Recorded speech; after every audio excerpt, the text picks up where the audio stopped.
Since the earliest nights of human memory, the moon has been our silent companion in the sky, waxing, waning, disappearing into darkness, and returning again. Long before modern calendars organized our days, people lifted their eyes to the heavens and followed the rhythm of the lunar cycle.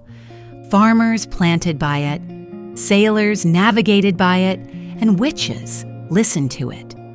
To journal with the moon is to remember that life itself moves in cycles. Moon journaling is not simply writing thoughts into a notebook. It is the quiet practice of aligning inner awareness with the celestial rhythm above us. When we record our emotions, intentions, and reflections according to the phases of the moon, patterns begin to emerge with surprising clarity.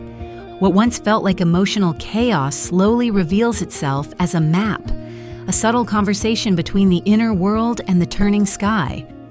The lunar cycle unfolds over roughly 29.5 days, moving through phases that mirror the natural processes of beginning, growth, culmination, and release. The journey begins with the new moon, when the sky is dark and the moon invisible. Yet within that darkness lies the purest potential. This phase has long been associated with quiet beginnings. The new moon is a time to plant intentions, to sit with possibility, and to write the first words of a new chapter. In a moon journal, this moment often becomes a sacred pause, a space where desires are written not as demands, but as seeds placed gently into fertile soil. This can be your grimoire entry for new moon. Under the unseen moon, I place the seeds of becoming. The darkness is not empty. It is full of quiet promise. What is meant to grow will awaken in its own sacred timing. As the nights pass, a sliver of light slowly returns to the sky. The moon begins to grow, entering the waxing phase. With each evening, the crescent becomes fuller, brighter, more visible. This is the season of momentum, when intentions begin to gather energy and movement returns to life. In journaling, the waxing moon invites observation. Small shifts appear, opportunities surface, effort replaces dreaming, and the seeds planted in darkness begin reaching upward toward light. Eventually, the moon rises into its most radiant form, the full moon. Suspended in silver brilliance, it illuminates the night with an almost mystical clarity. Throughout history, people have noticed how this phase amplifies emotion and awareness. Sleep becomes lighter, dreams grow vivid, and feelings that were once subtle suddenly demand attention. The full moon is a mirror.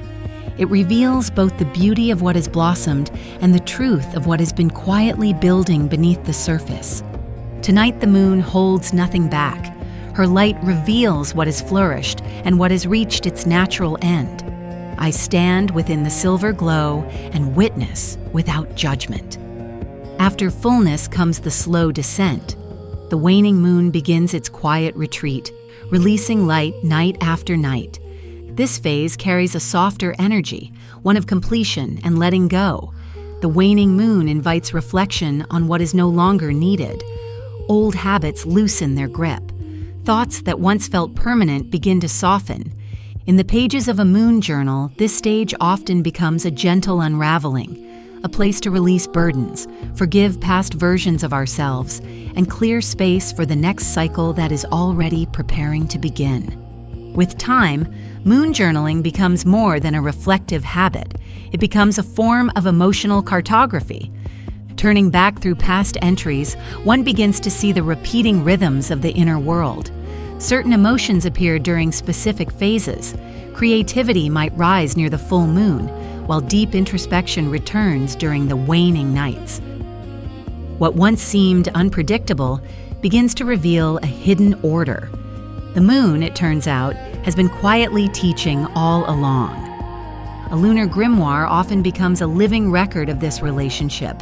Page after page fills with reflections written beneath different phases of light. Some entries describe dreams or fleeting insights that appeared under moonlit skies. Others capture moments of transformation, decisions made, fears released, or intentions set in motion. Months later, when those pages are revisited, something extraordinary becomes visible. The moon was not simply passing overhead, it was guiding attention inward. Yet for many practitioners, moon journaling eventually leads to a deeper realization. The moon itself teaches an ancient truth. Not everything within us lives in the light. Just as the moon disappears into darkness before it is reborn, parts of our psyche remain hidden beneath the surface of everyday awareness. And if one continues to follow the moon long enough, writing honestly, observing patiently, listening quietly, certain patterns begin to appear only during the darkest nights of the cycle. Thoughts that surface when the sky is empty of light, emotions that whisper only in silence, memories that seem to rise from somewhere deeper. Moon journaling begins as a practice of reflection, but eventually it brings us to the threshold of something far more mysterious. Because once you start tracking your emotions beneath the turning moon, you may begin to notice what only appears in the dark, and that is where the deeper work begins. But that story belongs to another page of the grimoire, the one marked Shadow Work.